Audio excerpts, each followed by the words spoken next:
Theo Monroe. I'm an attorney in Los Angeles, California, and I represent merchants, credit card processors, banks, and contracts and lawsuits with each other, and companies sued by the Federal Trade Commission.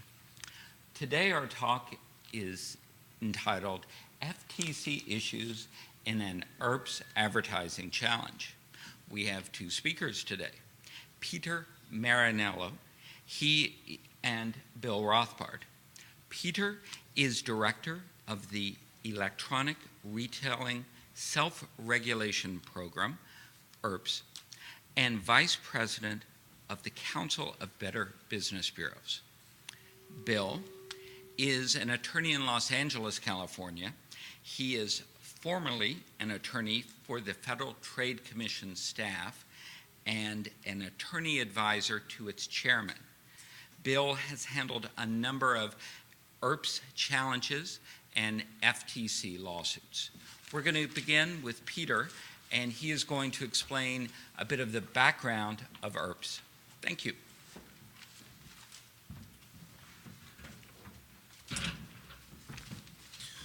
Thanks, Theo. Hey, guys in the back, if you wanted, there's a copy of a mock ad actually up front. If you just want to grab a quick copy of it, it'll just kind of help you follow along a little bit better.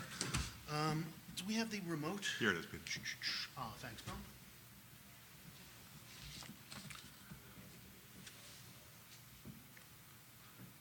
Okay, well, good afternoon, everyone. Thanks for coming to this panel over here at the Affiliate Summit. We're going to do some issue spotting on a direct response ad, actually a print ad. I've had the chance to speak at the Affiliate Summit a couple of times. Last year, I was on a panel regarding consumer testimonials and endorsements, and Bill was in the audience here, and I saw Bill kind of chomping at the bit to get a piece of me. So Bill, this is your big opportunity here. Now, take it easy on me if you would, because I've sparred with Bill in the past, and one of the things I will say is Bill really knows his stuff, as you're going to find out in a little while. And one of the nice things, though, is Bill will always kind of guide his client in the right way. He'll be upfront, candid about it. If there's a fix that needs to be made, he'll make the fix. And one of the nice things working with Bill is that I learn something every time I go through a challenge with Bill as well. He'll always kind of, lead me to some kind of research or statute that I didn't know about, so it's kind of always an education process for me as well. And I don't say that just to to soften him up a little bit for the next time that we meet. And vice versa. Well, I appreciate that. Actually, do you guys know anything about advertising self-regulation at all?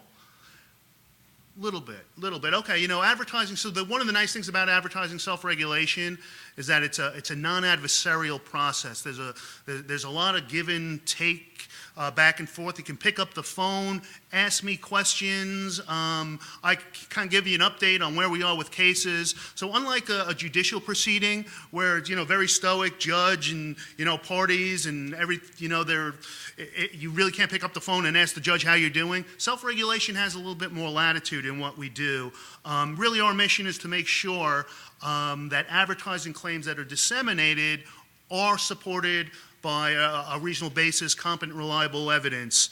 I like to look at it as providing guidance, making sure that the evidence that an advertiser or marketer has is a good fit for the claims that are being disseminated. So what I want to do here is provide a little historical backdrop, because I like to present a little context before we go into the ad itself. It's often referred to really as the best kept secret in the advertising industry, advertising self-regulation. As a historical backdrop, this whole process starts in the late 1960s, and Ralph Nader and his Raiders, he's the guy who gets the ball rolling. He's out there basically banging the drum that advertising had fallen into this great dark abyss, and that the government lacked adequate resources to address a lot of the prevalent issues going on, bait and switch advertising and suggestive pricing and claim substantiation and things like that. So the advertising industry says, wow, you know what, if we don't kind of get our act together, the government's going to really intervene, and impose this set of real draconian rules that are going to impede the marketplace and really kind of affect the way that we do business. So 4 of the major trade associations, the advertising trade associations, got together and worked among themselves to regulate the appropriateness of advertising effectively, appropriately. As you see, the 4 A's, that's the American let's see if I get this right. I live in a world of acronyms, by the way, so I'm going to try to get all of these right. They're the ones, this is a trade association that represents advertising agencies. Bill, what is this? It's the American Advertising Agencies of America. Then there's the ANA, the Association of National Advertisers. AAF is the American Federation. Advertising Federation. And then, of course, the most visible is the Council of Better Business Bureaus. By the way, this name of this coalition is called the Advertising Self-Regulatory Council. We just adopted a new name. This started back in 1971, actually. We just adopted a new name. It used to be called the National Advertising Review Council, but it had the unfortunate acronym of NARC or NARC, which unfortunately kind of led people to think that we were doing something else. So they actually rebranded a couple of months ago. It's the ASRC now. About 2 or 3 years ago, the 4 groups were joined by 3 other groups. The Direct Marketing Association, the Electronic Retailing Association, and the Interactive Advertising Bureau. These 3 trade associations really kind of had their fingers on the pulse of digital advertising issues. Now, my program, the Electronic Retailing Self-Regulation Program, was set up in 2004. And ERA is the one who was really behind the push for this particular program. They're the preeminent trade association for direct response advertisers. Now, the signature direct response advertisement is really the infomercial. That's kind of where this whole thing started. It's really morphed into mobile marketing and streaming video and live shopping. So now it encompasses a whole bunch of different vehicles of advertising. Now, we define direct response advertising as advertising in which consumers are asked to either place an order or purchase a product directly with the advertiser through some means of electronic device. Again, the infomercial is probably the most popular one out there. When designing the program, we had several specific objectives in mind. Improving and restoring confidence in advertising, consumer confidence, regulatory confidence, business confidence, really. Providing a quick and efficient method of getting the bad claims off the air and doing it quickly.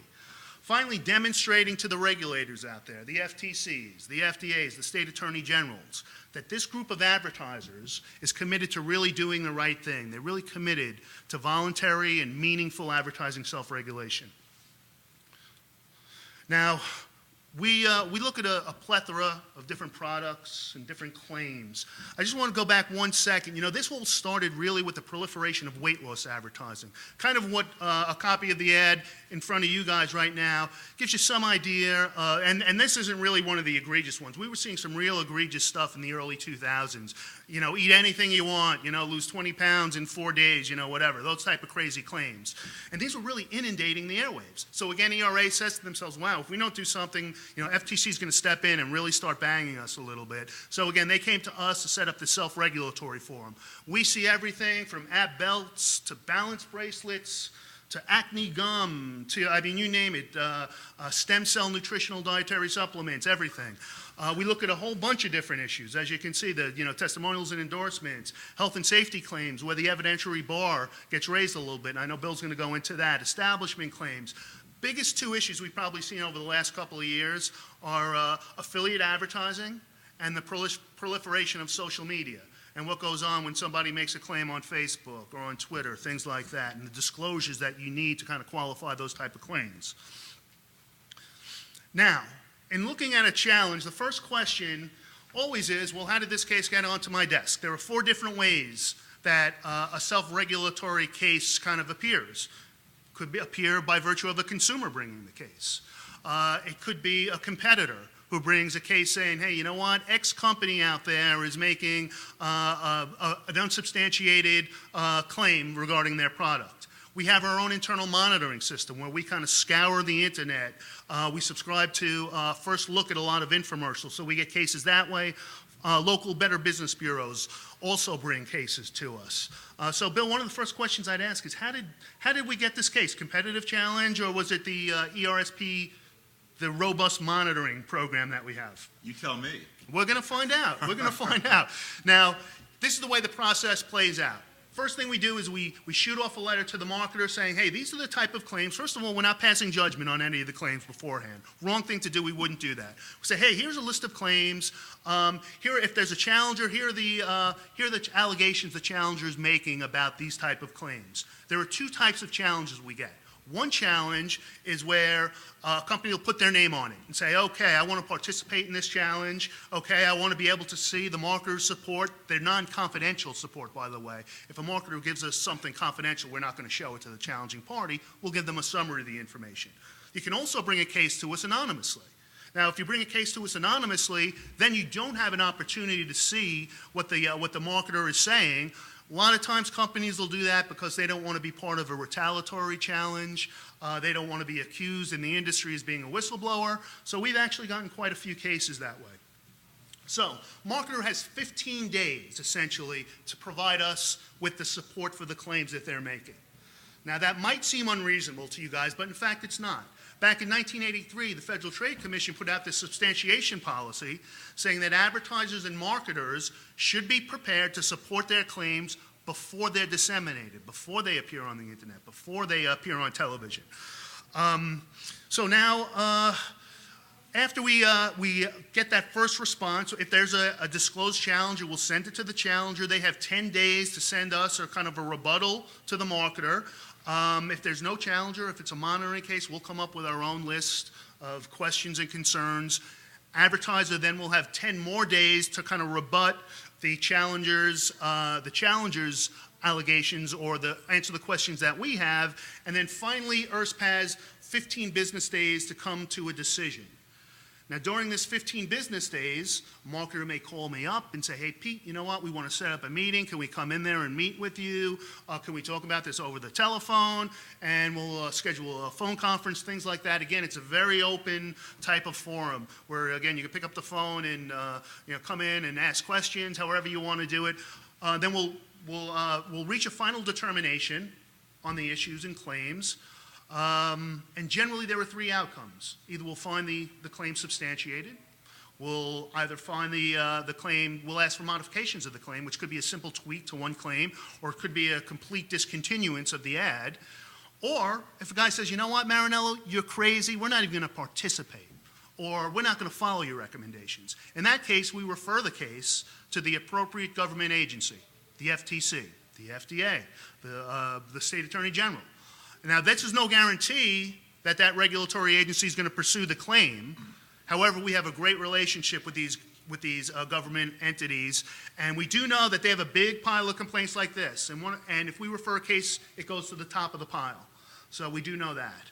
Last piece of the puzzle is the press release. Okay, one-page press release summarizes the case, gets sent out to any interested publications, websites that have a particular interest in that product category. And lastly, all of these cases are compiled into this very neat database. Okay, since 1971, there were 6,000 self-regulatory cases available on this database. It's a material condition, so I have to disclose this. There is a subscription fee involved.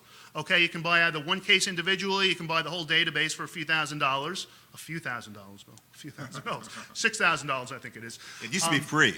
Yeah, those were the good old days, but now, there are actually maybe 3 or 4 different self-regulatory forums. Again, I'm kind of the direct response advertising guy. There's one self-regulatory forum strictly for children's advertising. There's another that just looks at traditional advertising, P&G, Colgate, Microsoft, that type of stuff. And they just started a behavioral advertising forum as well for privacy and targeted advertising and things like that. So anyway, that's kind of in a nutshell what advertising self-regulation is all about. And now I'm going to hand it over to Bill, and Bill's going to tell you a little bit about what he does, and we're going to spar a little bit, which should be pretty interesting. Thank you, Peter. I've had the pleasure of dealing with Peter in several cases before ERSP, and the displeasure of dealing with FTC in even more cases. And I'm very happy that my My client today, which markets the Fat Too Slim Extreme weight loss product, was contacted by ERSP first and not by the FTC. Not sure, hopefully none of you has had an FTC issue, but if you haven't, you never want to, because the FTC has always been a very tough agency. It has never been tougher than it is today. And if they investigate you and decide that you have violated the FTC Act, they will not settle with you today under current policy unless you agree to turn over every cent of your net worth, both your business and personally. So my client is thrilled to have received a letter from Mr. Marinello. It gives my client a chance to go through the self-regulation process, defend it, make any changes that seem appropriate, and then comply with the recommendations of their report. And if they comply, the odds are very high that they will never hear from the FTC. If they don't comply, as Peter said, or if they don't cooperate at all, then ERSP will refer the matter to the FTC, and if it takes action, then you are far worse off than you would have been if you had followed their recommendations and made changes, even if some of the changes were ones that you preferred not to make. Anyway, we're going to go through this mock ad, which I hope all of you have, and I'm going to describe it for you. And then we're going to come back and as Peter said, we're going to spot issues. We'll summarize the applicable legal standards for the issue, and then come back to the ad and analyze the ad and have a little back and forth to discuss whether or not the ad is in compliance with the standard or not. So this is it's a weight loss product and marketing on the web, has a website. And if you have handouts, you'll be able to see the detail in the ad a lot better than you might on the screen. It makes the weight loss claim of 20 pounds or more in 3 months, clinically proven to burn fat 5 times faster than diet or exercise, drop 2 pant sizes. And then on the right-hand side, there's a testimonial by someone who says that she lost over 20 pounds. And another one that's more general. And then at the bottom, you'll see that there's a free 30-day offer, no risk, just pay shipping and handling, cancel anytime.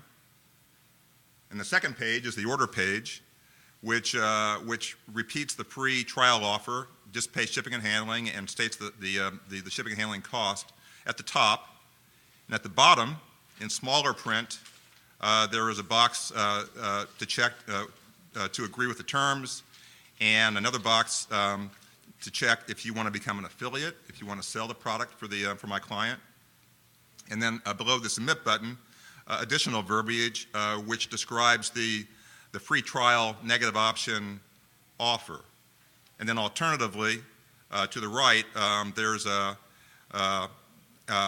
offer to just buy 1 or more bottles for a fixed price, not on a continuity basis. And then the next slide are some tweet ads for the product. A couple that make weight loss claims. Kevin says he lost 35 pounds in 90 days. Mary lost 5 pounds so fast. And then Jennifer, who is an affiliate of my client apparently, claims that she's making $25 an hour or $23 an hour and made $5,000 last month, which sounds pretty good. So we're now going to discuss this ad and the issues that it raises under a variety of topics. The first one will be substantiation for weight loss claims. The second will be proper disclosure of negative options under the clear conspicuous disclosure guideline of the FTC. The third will be the guidelines for using testimonials and endorsements.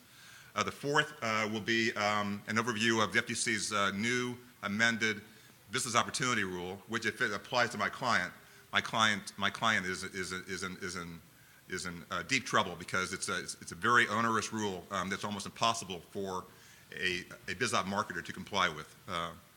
And then, if we have time, we'll go over just some general guidelines for affiliate marketing liability and compliance tips, and what to be aware of and what to avoid.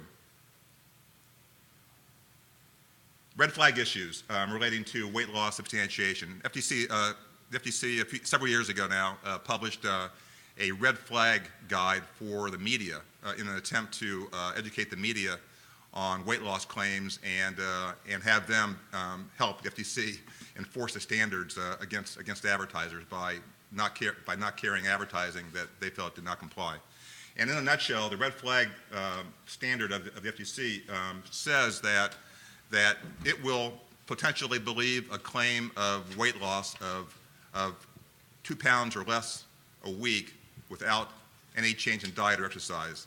More than 2 pounds a week claim without diet or exercise, FTC believes is scientifically impossible and will find suspect and potentially will challenge. And this is just more detail on the red flag, on the aspects of the red flag rule. But the core thing to take away about the red flag guide is that claims of 2 pounds or more a week without any change in lifestyle, the FTC will not buy. Next, basic requirement is to have proper substantiation for a claim before you make the claim, as Peter said, and that's true for express claims and implied claims. Express claims are very easy to spot. Implied claims are often much less apparent, and an advertiser may not even think that it's making an implied claim, but the FTC may think that the ad is saying something between the lines that is material to consumers and will challenge that implied claim as well as any express claims. And the standard is competent and reliable evidence, and in the case of health claims, including weight loss claims, competent and reliable scientific evidence. What would independent scientists with expertise in the field rely on in supporting the claim? What it is, what it isn't. What it isn't is anecdotal evidence, a testimonial, such as the one that's in our mock ad. The woman who says that she lost 35 pounds. That's anecdotal. That is not competent, reliable evidence by itself. That's got to be supported by scientific evidence. Similarly, press articles, even showing the FTC or showing Peter that you have very low, if any, chargebacks, very few complaints, and therefore customers must like your product, be satisfied, the claims must be true, is not competent, reliable evidence. What is competent, reliable evidence are sound clinical studies done by qualified experts using procedures that are accepted in the research community, and that yield results that are significant statistically. So, Peter, let's go back to the ad and apply what I've just discussed to the to the claims. Now, my client is on the website is making a claim of 20 pounds or more in 3 months. We have a number of controlled clinical human studies that support that claim that showed weight loss within 3 months of up to 22 pounds. So 20 pounds within 3 months based on our substantiation, which are studies on the active ingredient in the product, and done by reputable researchers, repeated over and over. So I maintain that substantiation is adequate and satisfies the FTC's red flag and substantiation guideline.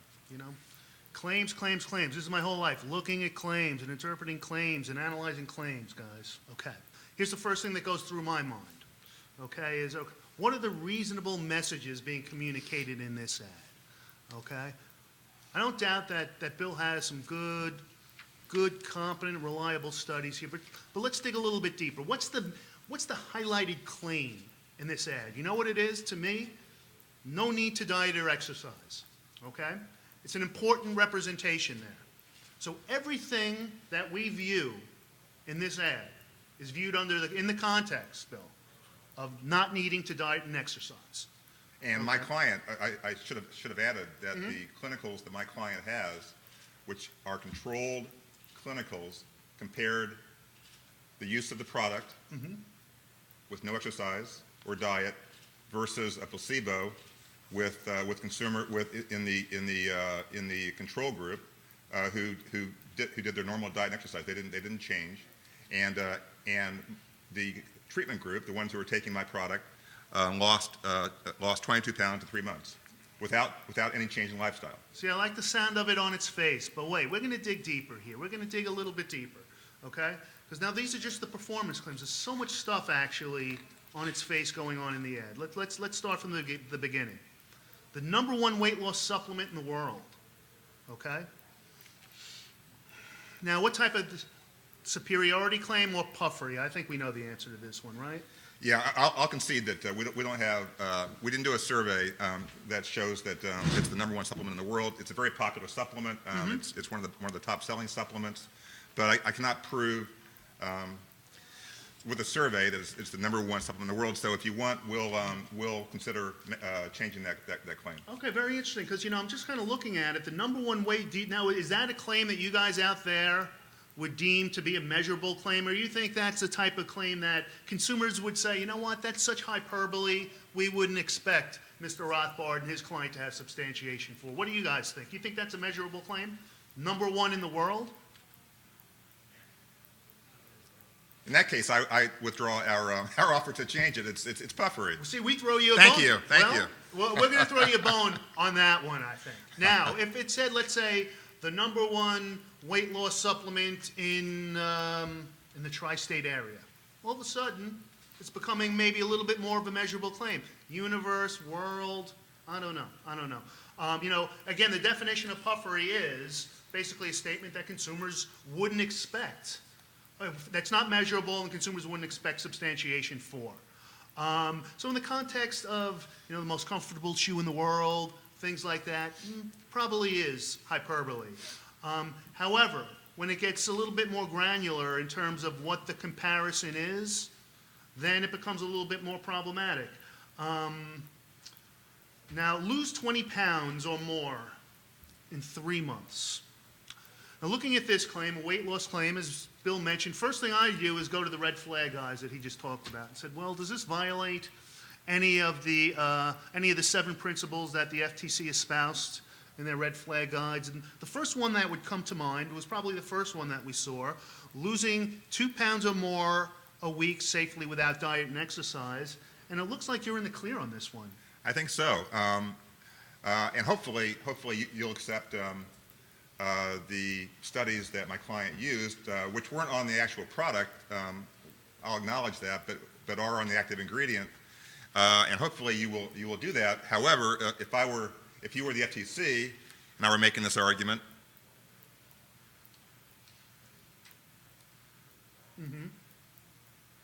I would have a much tougher road to hoe, because the FTC, which enforces the law against weight loss claims, still has the general competent, reliable scientific evidence standard. However, they've begun to interpret it much more strictly in the last year. They have required companies to sign consents, one being the IOVA consent, which requires the company under that order to have not just studies on the active ingredient, and not just one study on my client's actual product, but two separate independent controlled clinical studies on the actual product in order to satisfy the competent, reliable scientific evidence standard under this new policy. So it's akin to, it's almost as tough, if not as tough as the standard that Big Pharma has to use to get FDA approval of prescription drugs. It's a very extreme onerous standard that the average marketer can't possibly meet. And if it were to become the law, it would pretty much wipe out the dietary supplement industry, which is not what Congress intended, because Congress passed a law several years back in the 90s to encourage the promotion of dietary supplements under standards that weren't as extreme, as difficult as they are for new drugs. Anyway, that's the IOVA consent, and it's not FTC law. And a case that just came down recently involving the popular energy juice product, Palm Wonderful, rejected the FTC's attempt to apply the IOVA standard for controlled clinical studies on the actual product for all health claims, including weight loss claims. So my client's position is that studies on the active ingredients, not on the actual product, that support the claims and were done by qualified researchers and under similar conditions to the dosage and use of the product are good enough, and hopefully you'll agree. Okay, well, you know what, let's dismiss some of these claims. First of all, you know, the lose 20 pounds we're going to have to talk about. The clinically proven claim, obviously, we're going to have to talk about. Increase energy, reduce cravings. I hate these type of claims. Not a lot we can do. It probably increases the metabolism, right, Bill? Is that right? And thereby increasing energy. These are kind of tough claims to resolve sometimes, but again, you know, increase energy, reduce cravings. What do you have for that? I'll work with you on changing the language, on changing the energy and reduce cravings, because my client can't prove that it works by suppressing appetite. But we're going to stand fast on the lose 20 pounds or more in 3 months, and we're going to stand fast on the clinically proven, because the studies also support that claim of fat burning 5 times faster than without diet or exercise. Gotcha. Feels great. I'm not worried about. Drop 2 pant sizes. Lose inches around your waist and thighs. You know, targeted weight loss claim. Lose inches around your waist and thighs. You know, the FTC back in, I think, 2003 put together this encompassing survey about deceptive weight loss claims. And you know what they said at the time, Bill? That at this time, it's not feasible to have a dietary supplement provide targeted weight loss claims. So I kind of have a problem with that claim. What do you think? We can talk about that. All right, we're going to talk about that one. Fast and easy. Another claim I can't do a lot about, don't like the claim, though. You know, it's a weight loss product. I just think it sends a bad message to consumers. 20 pounds in 3 months is pretty fast and pretty easy to me. I mean, you aren't changing your lifestyle. You're just taking this pill twice a day. You know, consumers are out there. They're looking for this, this magic bullet with respect to weight loss. Effortless weight loss, it just doesn't happen, you know? I mean, if you really want to lose meaningful pounds, and I don't want to, pontificate on weight loss advertising, but, these are, I just think these are bad messages. Again, not a lot I can do about it. The doctor recommended claim we want to talk about too, and I'm going to put aside the testimonials just for the moment because we're going to dive into that. Okay, let's talk about the performance claims. Lose 20 pounds or more in 3 months. So we don't have a test on the product itself, only individual ingredients. Is that right? Right, and which I feel is enough, and we're not going to change it. Okay, so here's what I'm going to ask then. You know, the gold standard in terms of evidence is testing on the product itself, let's face it, okay? That's what we really do want to see, however. Okay, we have 2, how many tests do we have on the primary and individual ingredient here? We have 7. 7, okay, that's pretty 7 good. separate controlled clinical studies. Okay, so now the first question I ask is that testing on the individual ingredient, is the testing on the same amount of that ingredient Yes. as is contained in the product? Yes. Pretty good, okay? Then the question I would ask is, are there any other ingredients in fat to slim extreme here that may offset the effectiveness of that primary ingredient? Nothing that significant, mostly filler, excipients, so nothing, no, this is there's one active ingredient and one secondary ingredient that's in the product in a very small dose that doesn't have any effect. Okay. 2 pills a day is the dosage amount. Everything was replicated the same way in terms of the individual ingredient. They're receiving the same dosage. We're okay with that. Okay, now, clinically proven, okay? Clinically proven to burn fat 5 times faster than diet and exercise alone. Tell me a little bit about these tests. Are we talking about human clinicals? They're human clinicals, yes. If you want, Peter, I'll send you the studies, okay? Oh, absolutely. Okay. Well, I need to see the studies because I want to see the protocol. I want to see the methodology. Yeah. I want to see how many people were in these studies. I have a conference call coming up in 10 minutes. So, Okay. let me send you a letter with the studies, okay? We'll reconvene. Yeah.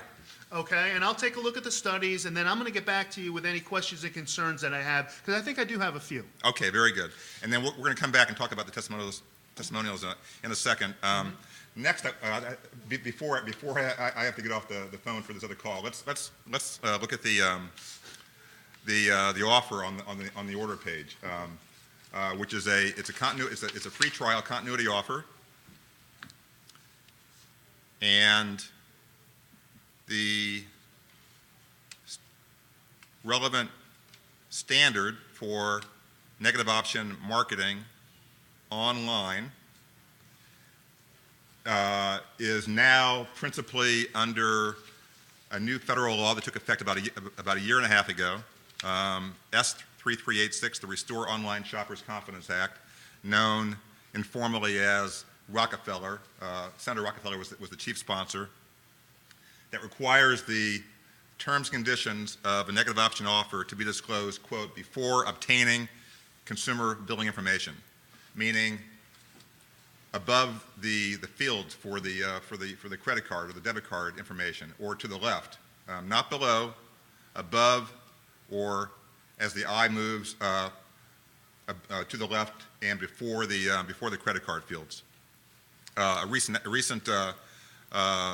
case that was decided called John Beck's Amazing Profits applies the same principle to telemarketing.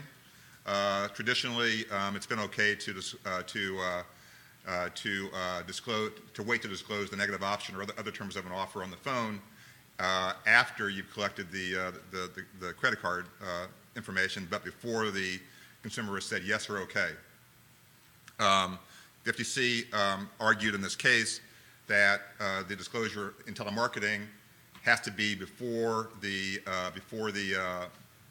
agent collects the information, the credit card information, not after, which is consistent with the standard now for online marketing. But this law only applies to online sales, not to offline sales. But this one decision, if it is picked up in other courts, will apply the same standard to telemarketing. Another case that came down just in the last couple of months involving online negative option marketing, the Commerce Planet case, as well as another case, Grant Connect, found the marketers liable for $18 million and $30 million respectively for disclosing the terms of the negative option below the fold on most computer screens. A pretty high price to pay for disclosing the terms, in some cases no more than an inch or so below the fold, and on certain screens above the fold. And then most recently, the FTC got a consent against a company that was marketing a green energy product on TV as well as online. That as part of the order, the remedy requires that the consumer check a box or sign something. It can be an e-signature to confirm consent to the negative option with a disclosure statement next to the box that discloses all the costs, a statement that says that the consumer authorizes the charge, how long the trial period is, and the need to cancel to avoid the charge. This is only in one consent order, just like the weight loss standard is for iovate, but it's an indication that the FTC now thinks that the only way to do negative option properly online is not only to comply with Rockefeller and put the terms above the credit card fields, but also have a checkbox that the consumer must check affirmatively that contains this information. So there's been a lot of alleged abuse of negative option marketing on the internet as well as in telemarketing for the last several years. The FTC has brought a number of cases, and as well as brought the card associations, Visa and MasterCard, into the picture to help enforce the standard. And they've just gotten tougher and tougher, and the standard for doing negative option marketing online is now very, very strict. Mm-hmm. So going back to the ad. See, I'm going to just jump in for 1 second because it's a pretty important piece. From a negative option perspective, the purview of self-regulation is only about the truth and accuracy of the claims in the ad. So the business practices and the disclosure requirements that Bill just talked about really isn't part of a self-regulatory review. They involve more about the business practices of a company, so they wouldn't fall within my jurisdiction. So if I started to raid, the only thing I could probably discuss in a self-regulatory challenge is the disclosure piece and whether or not the disclosure is clear and conspicuous, whether it's prominent, whether or not it's close enough to the targeted claim. So everything else that Bill talked about is really a business practice, and what I would do is probably refer it to a local bureau to take a look at, is the way that we would handle that. Okay. And, before Bill jumped off the phone, there were a couple of things I wanted to talk about. I didn't even get a chance to address some of the things. One of the things is this FDA cleared piece regarding the safety and efficacy of the product. That just doesn't seem right. My client is a very, very honest, but sometimes a little aggressive, and that claim is a little overzealous. I'll concede that the FDA does not review and pre-approve dietary supplement claims, so we will fix that. You see, I told you that Bill was a very reasonable guy, and it's nice to work with him. There was one other thing before we jump into the testimonials. I see we have 15 minutes here. The results may vary. Look at how small that disclosure is on the bottom of the ad. He tried to sneak that one by me, but and he probably could. It's so small. Results may vary. First of all, way too small for me. And second of all, results may vary. Bill, you're not supposed to do that anymore, I thought, right? According to actually, what I'm referring to are the testimonial and endorsement guides that the FTC revised in 2009. However, it's an express claim. Results may vary. We have to do something about that. I want to take a second to finish up a negative option, but before I do, I'll address your concern about the testimonials. The testimonial on the website in the upper right-hand corner that says that she lost over 20 pounds is supported by the studies, and therefore doesn't need any disclaimer of typicality because it is typical of the average results shown in the studies. So, however, I will address and work with you, Peter, to add a disclaimer for the weight loss claim in the tweet that Kevin has lost 35 pounds in 90 days because that is more than the average results in the studies.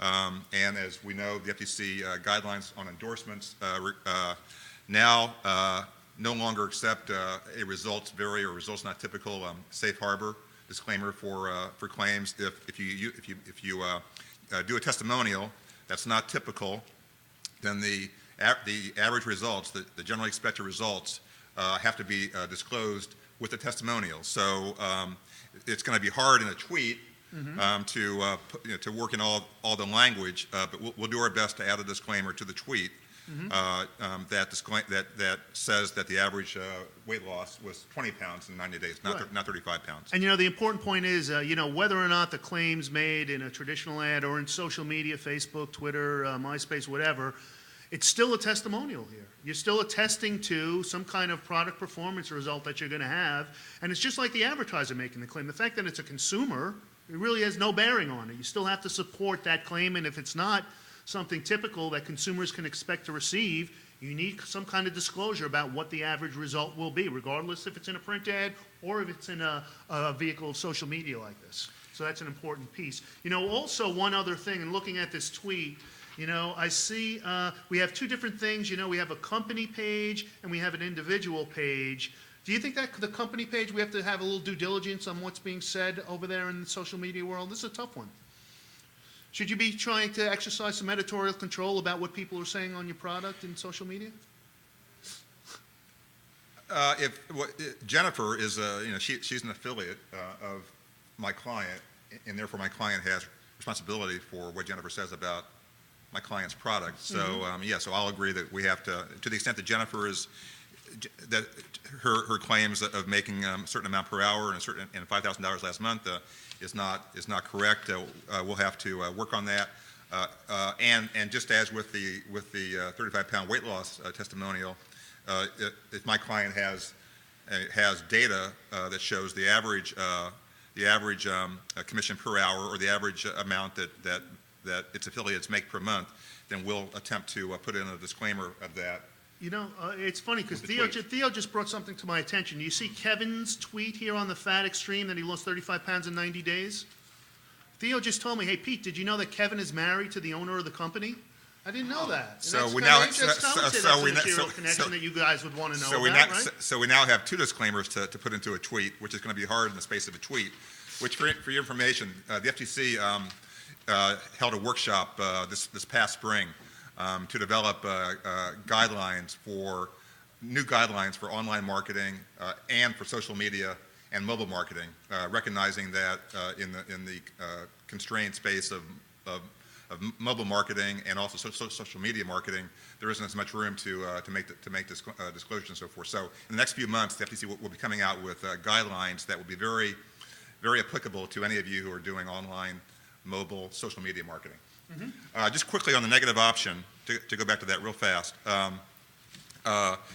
Peter, my client began running this website in 2010 before this law took effect, and hadn't called me in a while and wasn't aware of the law. Clearly, it doesn't comply with Rockefeller's requirement to disclose the terms of the negative option above the credit card fields. It only discloses the free trial and the shipping and handling. The additional terms, the monthly recurring charge and the cancellation option, are below the submit button. So I will work with my client to move that information so that it's above the credit card field and in full compliance with the law. Now, before you take another telephone call, I want to talk to you about two other things, Bill. This comparative chart here, okay, where we identify 4 different products, okay, and actually Fat Slims is comparing itself to 3 specific products here in several different categories. Have we tested these other products? How are we what's the basis for the comparative claims? I will have to ask my client and get back to you on that. Okay. Now, the other thing I want to touch about, because it's a very impactful claim, is, again, this clinically proven. I don't want to run away before we really address this clinically proven claim. This is what we call an establishment claim, where essentially the marketer is telling you the threshold of evidence that's being used to support the claim. These are the most impactful type of claims that are made to consumers. We're generally speaking, product performance claims must be supported by a reasonable basis. When you have establishment claims, the bar gets raised a little bit. Okay, and this is where you need the reliable, competent scientific evidence, I think, to support these type of claims. I don't know if individual testing on the individual ingredients would suffice here. Again, this is a pretty strong claim. I want at least one test on the product itself. We have 7 studies on the active ingredient, Peter. I don't know. In the same dosage amount. How many do you need? Do you need 8, 9, 10? Well, and they're all on no animal studies, right? Pardon me? No animal studies. They're all human clinicals. All controlled human clinicals. No in vitro studies. We're talking about no test tube stuff. Done by 7 separate, independent, well-qualified experts in the field. How many people in these studies? Give me the variance from where to where. About 60 on average. That's not bad. That's okay. Let's see. I really hope you'll let us make the claim clinically proven. Boy, these are strong claims. If not, I mean, I'm not conceding it yet. But down the road, if I can't persuade you to let us keep making that claim, we can perhaps talk about alternative language. But my client is going to insist on being able to make some form of clinically, if not proven, tested, shown, demonstrated type claim, because it does have 7 clinical studies to support. Well, it's interesting because Bill just made reference to that Iovate case, okay, and that in that Iovate case, which is a weight loss product, were they making clinically proven claims in that Iovate case? I don't even know yet. The FTC required 2 studies on the product itself. Isn't that right? The FTC obviously thinks that claims for dietary supplements, any health claim, has to meet the same standard that the FDA applies to new drug applications, which is ridiculous. A little overreaching, you believe? Yeah. Well, we're going to have to talk about that one. We're going to have some more give and take on that one. Okay. And how are we proving this 5 times faster than diet and exercise? Give me that one again. So we have a nice control group here in these tests? The studies did certain measurements on the subjects Right. that support the claim that they burn fat 5 times faster. So, when looking at these clinical studies, there are a lot of things we're looking at. We want to make sure that there's a randomization of the patients. They're not all in one group. Sometimes, you'll get a placebo group that'll weigh a lot less than the treatment group, and the treatment group then will, if you're a lot heavier on average, the better chances you're going to lose more pounds than a placebo group. It's something I know I'm going to look at. I'm going to look at whether or not the testing group, whether it's geographically diverse. The network guidelines actually provide some pretty nice parameters in terms of what they look for in tests. The NBC has guidelines that you can find online. I know ABC, I think they do as well. So, that's always a good kind of reference point, I think, for clinical studies and what they look at. What do you think about that? That's good. Lastly, before we take any questions, because we're starting to run a little short on time, 5 minutes. wanted to touch on the business opportunity rule, which if any of you have or may have BizOp offers online or in telemarketing or on TV, you may already be aware of, you should be aware of, and I will introduce it in connection with the offer on the website that says to check the box if you want to become an affiliate. If I were arguing this to the FTC, I would argue that an affiliate who is nothing more than an independent agent for my product is not an independent business, is not operating, is not selling, it's not buying product from me, it's not selling anything separately. It's just a finder in effect. It sends me leads, it finds customers, I pay it a commission. So the BizOp rule shouldn't apply. If the FTC felt differently, they would argue, they would want to know whether I, as the merchant who is signing up affiliates or others to market my products or to help them promote product, whether I am providing, quote, outlets, accounts, or customers, including internet outlets, accounts, or customers for the purchasers, the BizOp buyers' goods or services. And providing outlets, accounts, or customers includes requiring, recommending, or providing a list of, or collecting a fee on behalf of lead-generating companies, or otherwise assisting the prospective purchaser in obtaining outlets, accounts, or customers. So if the FTC didn't buy my argument that my affiliates are just finders and therefore don't come under the rule, they would want to know whether I, as the potential BizOp seller, am providing leads to my affiliates, to my BizOp buyers, or am providing web stores, which could be internet outlets. And if so, and they felt that the rule applied, they would place me under an order that requires me to disclose 7 days before I sign up any customers of my BizOp offer that says who I am, and if I'm making earnings claims, disclosing that. And this is all on a prescribed written form that's part of the rule. And if I'm making earnings claims, stating that and providing the substantiation for those claims. If I've had any prior legal lawsuits against me, disclosing those. If I have a cancellation refund policy, disclose what that is. And last but not least, have to disclose a list of my purchasers for the last 3 years, all 1 week before I can accept a contract and receive payment for the offer. Very, very difficult set of obligations for BizOp marketers to comply with. So hopefully none of you, well, if you are marketing BizOps, this is a rule that you really need to understand in detail. And with that, I think we'll just ask questions, answer questions. So thank you, Bill. Thank you, Peter. I'm sure someone has some questions out here. Who's going to be first?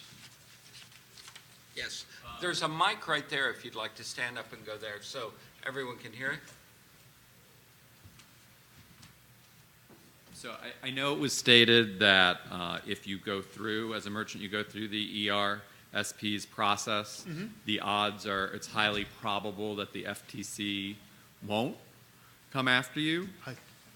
I don't know, well, I didn't necessarily say that, and there's No, you certainly didn't, but Mr. Rothbard. Well, you know what? If they do understand that they went through, here's what I will tell you. If you go through the process, chances are, if they come looking for you, it very well might come back to me. Instead of pursuing it, they may call me up and say, hey, Pete, you know what? I know you did a case with these guys. Are you willing to relook at their advertising? And then we've had situations where they come back to us first. So I will say that. Right. So I mean, my question is what specific weight it would carry with a regulator like an AG or the FTC if you go through the process, you reach a successful resolution, everything's documented, everything stays static in an ideal world, right? Is that compelling? I think it is. I think it's actually very persuasive. It's no guarantee. Right. Again, it's no understood. indemnification. But yeah, I think it is very persuasive. Has that happened? Yeah, we've been in situations like that, Bill.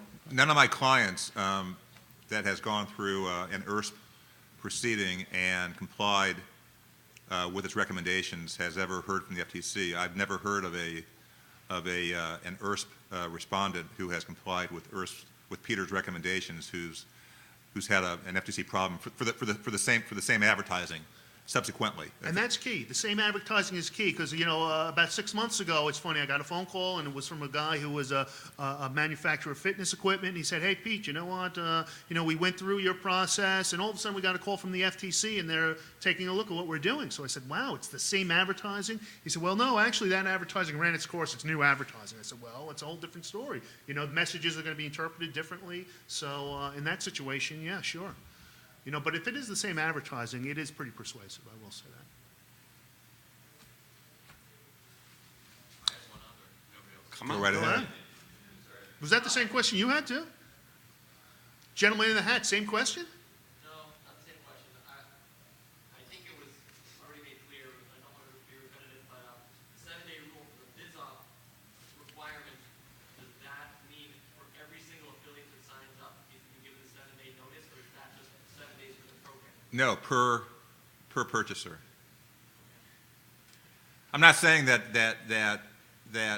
in the standard case, an internet affiliate is going to be looked at by the FTC as being a BizOp purchaser, and I tried to show that if it's just an agent of the seller, not really buying a separate business that it's going to then do on its own, then it should not be under the rule. But it's a new rule. I'm sure the FTC is going to test it, and they included language in the rule specifically to apply to the internet. So it's going to be interesting to see the extent to which they try to apply it to the internet affiliate marketing model.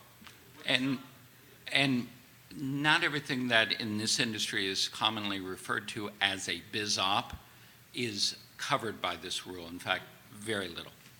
Yeah, the key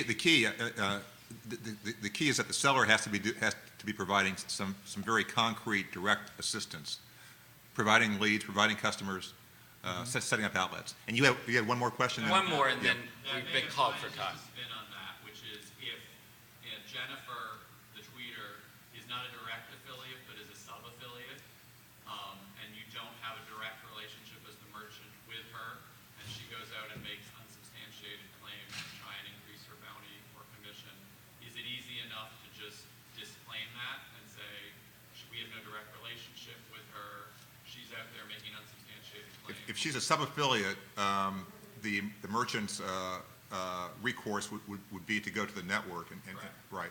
And Regulator or you guys are Right. looking at. the merchant has to have some awareness of the Yeah, There should have been. Yeah, right. no, then the connection, is it material, is it not material? That's kind of one of the prevailing questions there. If the merchant is in the dark about what Jennifer is doing as a sub-affiliate, it Good shouldn't have a point. problem. Okay, we're getting And waved off. with that, we need to close. And Peter, Bill, thank you very much, and thank you all for coming. Thank you. Thank you very much.